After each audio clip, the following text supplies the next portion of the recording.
What's going on, everybody? Welcome back to Vermont Scale Customs. So this is installment number 3 of the Potawatomi Trail trip that I made a couple weeks ago. Water level was kind of just right, and I just sort of felt like seeing just what this thing would put up with for a minute.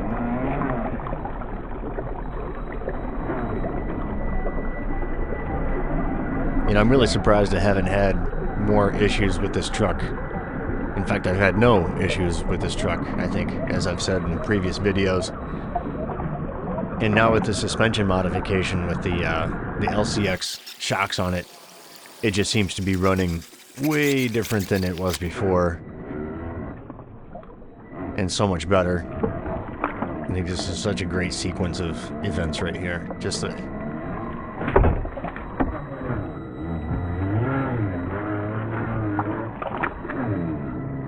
the sound, the water, the tires splashing right there.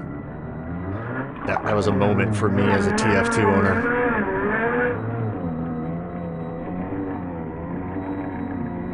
Some pretty murky mud right at the edge of the water there. It was kind of cool.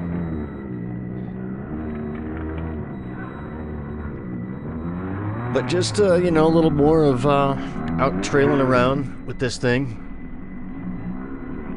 Having some fun, exploring. Trying to make it look like I'm someplace else, I guess, with a scale truck for a while. I think no matter what, I will always post videos of this truck in like at least 25% slow motion, which I don't even want to try and explain how it works out, but it kind of comes down to being about 50% actual speed. Oh, by the way, nice dragonfly visit there. I thought that was pretty cool.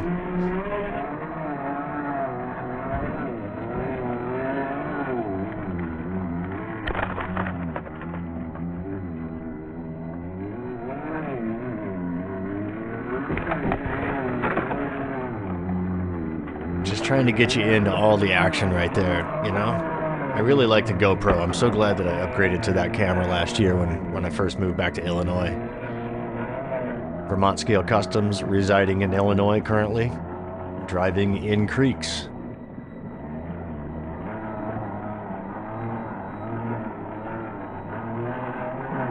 This actually is, I think, like the perfect scale creek for this truck.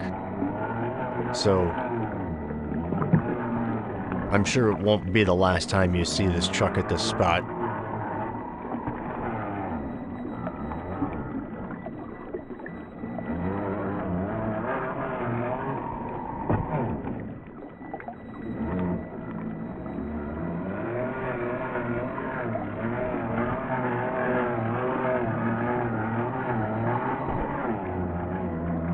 I wish I had a prize for the first person that says something about my battery balance connector right there,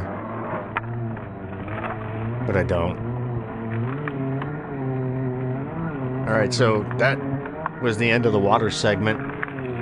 We're going to move on to something else, a little more trailing after we cross the bridge here in a second.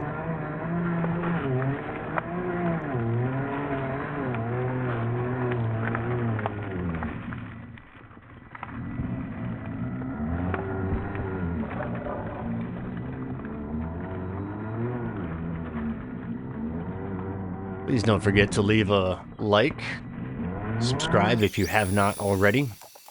If you like this kind of content, you're into TF2s, RC4 drive, you know, slow motion video, whatnot, feel free to stick around. So this was a detour of the trail. It's kind of been a little bit washed out because it rained quite a bit lately. And so I think somebody kind of routed around this tree, so I thought I'd try and put the TF2 on that same path, and it worked out. I was pretty surprised, but also not surprised. It's a very stable truck, capable of many things.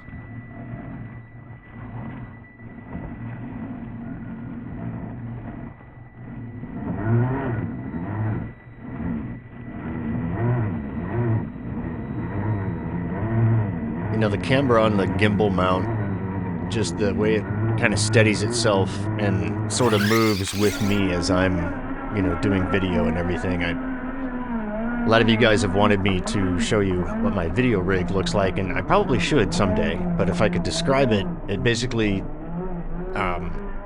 every GoPro comes with like a 90-degree angle mount that has like a threaded post on it. And then I have a motorized 3-axis gimbal that I use along with my GoPro Hero 9.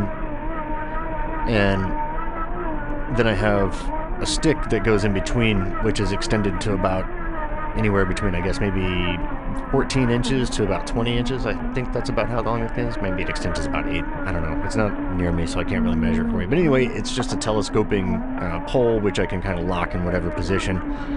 And so with that in hand and everything all linked together, up at the top then, on that 90-degree angle thing, I have a Velcro pad, which I think is the fuzzy side of Velcro. And then on the bottom of every transmitter that I have the hook side, the hard plastic side, a piece about 2 inches by 3 inches stuck to the bottom of every transmitter.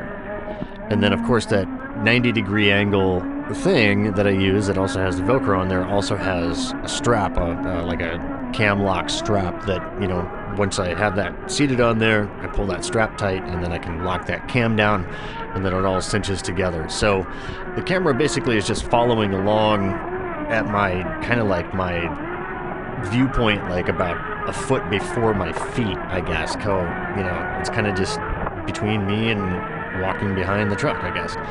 And so it gets, I think, you know, it like 280, what is it? I don't know what I film at, 1080, 240. That field of view just seems to work out really well.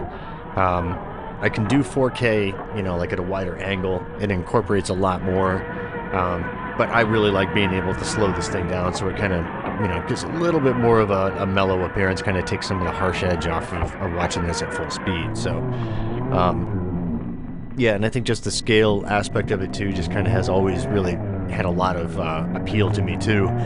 There's a lot of things that you don't see when trucks are moving so fast at full speed. And, you know, yeah, like tires folding over and stuff like that, or like dirt flying off of things as things are happening. You know, there's just kind of key bits of stuff that, you know, like I said a little bit ago, I think I'll always do video of this truck in some form of slow motion. So, yeah.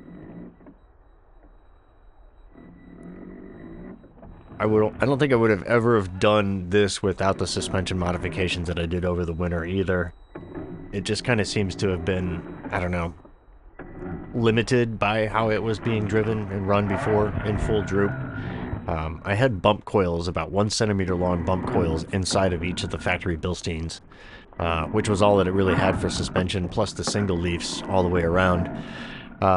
So really, I'm pretty surprised that I didn't break anything with how I was more or less abusing this thing, the way that it was set up. And that was even with the Z-Boxes and the Teraflex Shackles on the back.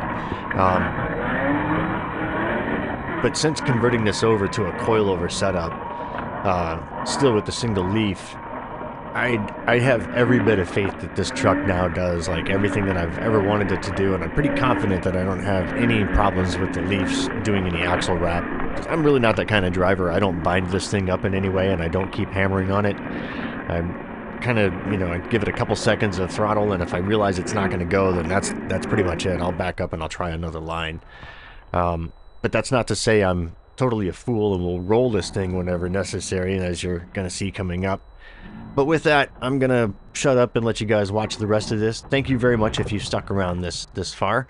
Got some stuff coming up. I know that I said that I was going to have some video of the carrier bearing rig. I just got that completed, built and tested everything. First battery pack put through that yesterday, so I should have some stuff coming up shortly of that. But once again, thanks much for watching. Like, subscribe, share, comment, questions, all that good stuff. Send me inner fenders.